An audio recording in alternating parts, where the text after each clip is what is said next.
त्याचा अपमान देखील होतोय. बोला मंडळी,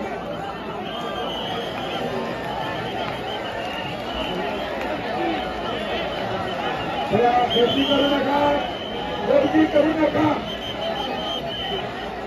भावनी भावनी भावनी स्वतः मशी तिथं मशी स्वतः मशी तिथं मशी स्वर्गीय आमदार चंद्रकांत जगताप मित्रपरिवार तसेच धुळेंडर हवेलीचे माजी आमदार आदरणीय संजयजी चंद्रकांत जगताप या रथाचं स्वागत माऊलीचा त्यांनी पुष्पहार अर्पण करून या ठिकाणी करतायत. एक थोडा पुढे घ्या, पुढे घ्या, पुढे घ्या, एक पुढे घ्या, गर्दी कमी करा बघा. एक पुढे थांबवा, एक पुढे 2 मिनिटं थांबवा, थांबवा, थांबवा. दुसरा थांबवा, पुष्पहार अर्पण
अतिशय सुंदर असा सोहळा या ठिकाणी संपन्न झालेला आहे.